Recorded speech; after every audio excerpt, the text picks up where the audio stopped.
A dokiż by się nasz nan hižo w Radworju, jako woński jaty ze norwegskie, je on 46 w liczu puszczone, on nie osmiał jacy do Szleskie, dokiż by się do Polska.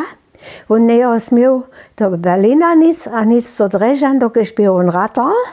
A daje jeho jen towarz, jen wojak z Radworja, sobu do Radworja zał. To byše Jakub Birk, a tu jemu obstarał jedno miestno w Minskich Kežach pola Rečkec. Tam je naš nan potom był, a jesmo do Žitavoj dojeli, je naša mać tam pisała na nej, a tu je nas potom w Žitavoj opytał. Byśmy przyszli, ale wszyscy tamne zeusy są przyszli do blisko Kamenic, to ryka się Chemnitz Land, a nasz nan je obstarał w Radworju dowolność, że możemy do Radworja przyjść. A tośmy mu sami byli w Radworju, nicht und dalej od doma nic. A smo bydleli najpierw tylko też w Minie, w Minskich Kežach pola Rečkec. A nan je tam był kajś pohonč.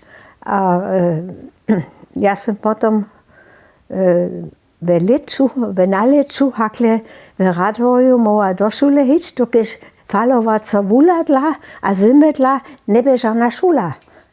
Nieśmy do szuli chodzili, a gdyż sam ja potom mogła iść, to są oni mnie tykli do czwartoletnika, a czunisz, bo ja przyszła, albo słuchała do piątego.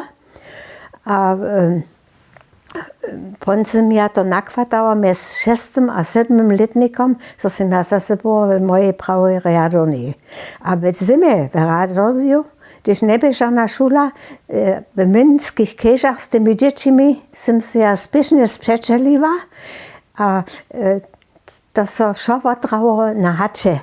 Ja wieso nie miała żadne smykacze, a żadne sanie, ale te hulcy są mnie trudy na saniach soboczaneli.